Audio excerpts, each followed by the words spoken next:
What are some of the green flags of a true friendship? They text you first when they don't want anything. Even if you haven't seen each other in a while, you're able to pick up right where you both left off. My friend once told me, "I won't let anyone hurt you, man. Even yourself," while helping me get off drugs. That always rang out as a true friend thing to say to someone. When they don't judge you for things you can't control. In high school, I had a sleepover. We all slept in the same bed. Like normal. I'd recently started some new medication. Turns out, a side effect was bedwetting. They never told anyone. They never judged me. They helped me change the sheets. I'm still friends with those girls. When my dad got divorced, he found a lot of his friends were really just my mom's friends. He had exactly one friend who helped him pack up and move. His joke after this was, if you win the lottery, you'll find out real quick how big your family apparently is. But if you want to find out how many friends you have, get a divorce.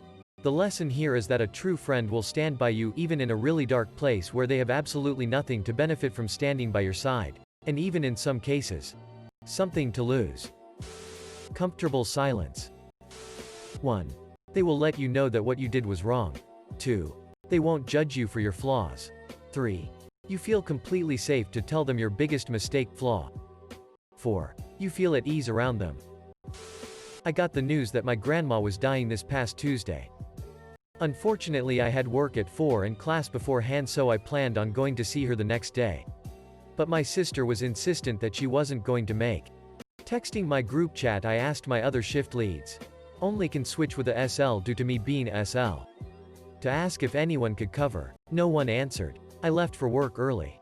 At the shop, I was beyond frustrated at my friends that I started ranting to my old co-worker. And now my absolute best friend, who quit a few weeks ago. He jokingly said he could cover if my boss let him. Literally a few minutes later, my boss walks in. And in tears I explained to him my situation and agreed to let my friend cover my shift for me. My friend agreed and he came into the shop literally 20 minutes later. I was able to see my grandma and say my goodbyes that night. My grandma passed away an hour after I left. The realest of them all.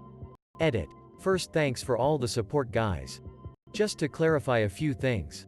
1. My boss is cool. I just know he's stressed all the time with his businesses and I felt really bad to leave the crew that night. I also at the time didn't really think of this being super duper important since I then planned on going to visit the next day. I had hoped that she would maybe last that long, plus my mind was a mess from a previous death. Looking back, I should have just talked to him from the start, but I'm also super grateful when he walked in when he did.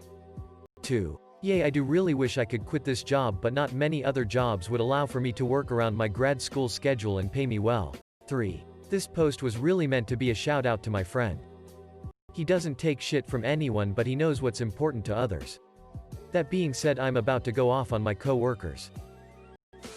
When you don't have to talk 24/7 to know that you're there for each other no matter what. And when you do talk to each other again, it's like no time has passed at all, you just have more stories to tell. Edit. I just wanted to say that I'm so glad a lot of people resonate with this. And this is now one of my favorite threads ever. I'm just reading everyone's very wholesome replies. Less than 3 thanks for all the wholesome rewards. 2. When nothing you ever told them ends up as gossip. When you can talk about nothing and talk about deep things. Lots of friends only have one or the other. Being able to make each other laugh. Really. Truly. Help, I can't breathe laughter. I didn't realize how rare it was until it was too late. They'll make fun of you to your face and defend you behind your back. Wanna hang out? Then you don't hang out and neither of you mind, and then you hang out next week. They are happy for your successes. They notice when things change. They are okay with you having prolonged negative periods. They stick around if you're sick for a long time. They notice things and talk with you about them later. Leak a tuff that reminds them of you. They will help you bury a body and not ask how it happened. JK. Probably. Edit. Thank you for the awards. When they listen to your problems and give you intelligent solutions. Or remember something you once told them that was important to you. When it's 3 a.m. You know it's 3 a.m. Neither of you are high. And yet you've both been chortling at something that was said at 10:30. When you're having an awful day and don't feel like talking to anyone. but seeing them just feels like a sigh of relief. I remember running into a friend after one of the worst days of my life. Back in college when you could still run into someone instead of planning to meet up for weeks on end. And having this feeling of, wow, I didn't even know that I needed to talk to anyone about this. But suddenly I just feel relieved. It was like a wave of calm just rushed over me and I could just be fully honest with a friend about what a shitty time I was having. When they don't try to compete with you, aren't jealous of you, truly are happy for you when good things happen to you, don't give you backhanded compliments and don't put you down. When they don't talk bad about you behind your back. Good friends listen to you, care about you and are there by your side through good and bad times. When you're not afraid to disagree with them. Because you know they'll actually listen rather than just hurting you. They know when something's wrong and check up on you to see how you're doing. So my best friend in the entire world earns more money than I do for various reasons. And towards the end of the month I always struggle buying food and shit. She's noticed and will always ask me, "What do you want for lunch?" Or, "We're having blank for dinner. What time are you coming round?" When I mentioned it to her, her response was, "I know you're struggling with money. And I know you're too shy to ask for help. So just take it." I wouldn't offer if I didn't want to. And TBH, I don't know where I'd be without her. She's my rock. How honest they are and how patient they are. 1. They cackle along with you even when they only half understand what's going on. 2. Talking until 4 a.m. without actually realizing it's 4 a.m. 3. Being able to vent without it being awkward. 4. Arguing without actually arguing. 5. Being able to obsess over stupid shit together. When they can walk into your house unannounced and be welcomed in like a blood brother who's come back after being away for the weekend. For me, there are usually a lot of those little green flags. But a few stand out. 1. You can tell that the person is genuinely concerned or truly sad when something terrible and/or heartbreaking happens to you. 2. They become angry on your behalf whenever someone hurts you, disrespects you, screws you over, etc. And they go into protective mode for you. 3. They'll remind you of all the great things about yourself during those dark times when you can't see such things so clearly. 4. They remember details about things you've discussed with them. 5. They let that song that you love play until the end, even if it's a song they don't really dig. You've both picked each other up or dropped each other at the airport at some ungodly hour and still enjoyed the drive. I've always noticed that with new acquaintances that turned out later to become good friends of mine, there's a big focus on respect, consideration, and reciprocity from the get-go.